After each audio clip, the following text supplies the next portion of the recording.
Welcome to another episode of Mexican in the Kitchen. Today I have a video that's going to be a bit different to what I usually do. For this, I have some raisins, I have some ginger, some cinnamon, some star anise, some clove, cardamom, the peels of an orange, and some vanilla. The reason for these ingredients is that I'm making some flavored infused jalu. Jalu is a common name people will use here in Finland to call Jaloviina. Jaloviina is basically cut brandy. Here in Finland it's popular because of historical reasons and it's made with vodka and cognac. This is just an experiment, it's the first time I try something like this. For this I bought 2 glass jars. The bottles are half a liter each, so I searched for jars that could hold at least a liter.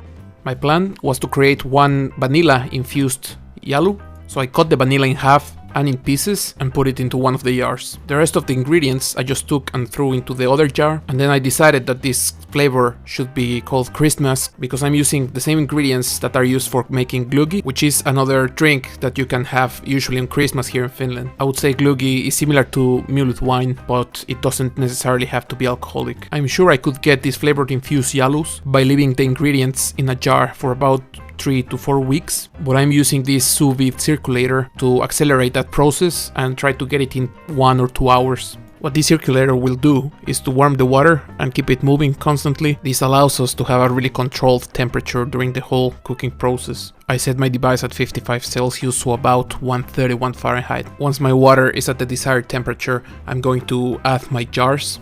You have to be very careful because depending the type of jar you use, they might float or they might keep some air when you introduce them, so here I'm tilting them a bit to get rid of those air bubbles. As I said before, these jars started floating around, so I had to place something heavy on them.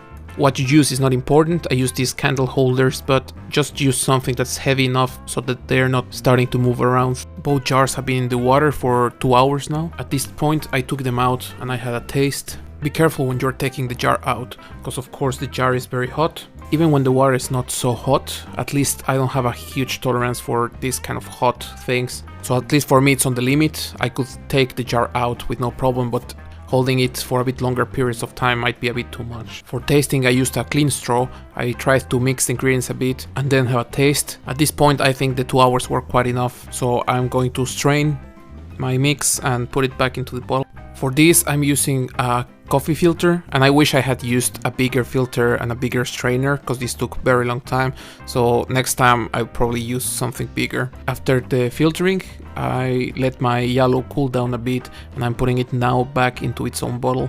With the vanilla jalu I didn't really have the problem of the alcohol becoming cloudy, so I just decided to let it cool down for a bit and then putting it back into its own bottle. I use this measuring cup so that putting the alcohol back into its own bottle would be way easier. And I was planning to leave the vanilla out of it, but the flavor is not too intense, so I decided to just add the vanilla into the bottle and just let it be there for a few days. The Christmas jalu got me really excited, so I also got a little extra to make some other experiment. I went to the store and I got some habanero peppers. I made some cuts in them and I threw them into a clean jar. You can use jalapeno or any other kind of chilies you want, but I really like the unique flavor of habanero. Once the habaneros are in the jar, I got this vodka. And as I said, I'm gonna follow the exact same procedure. I'll just add the vodka into the jar, close the jar, add it to the water and wait for 2 hours. Again, be careful when you add the jar, especially this one that has even less liquid. It started floating around and it almost tilts, so just add something heavy on top. After 2 hours I repeated the exact same procedure. I filtered the vodka, waited for it to cool down a bit and put it back into its own bottle. So I have the results here of this experiment. It was a really nice experiment, really fun. I had some advice from my brother. My brother really likes to use sous vide for everything. He was the one telling me about these infusions. Vodka with habanero is really nice, really spicy. It has a real kick. For me, it's quite fine. I will have this as a shot, maybe on a party that everyone's starting to get a bit drunk, and then you have a sip of this to wake up. But mostly I would use this as a cocktail ingredient. It's really different, really nice. It reminds me a bit of this habanero mezcal I had once in Mexico. It's not bad, but it probably goes nicer with some other flavors. And then these jalus. They're really nice. The vanilla jalu, it was a bit of a failed experiment in my opinion, because I was expecting way stronger flavor. Vanilla didn't give that much, especially with the sous vide. I don't think the process accelerated as much. So I left the vanilla inside.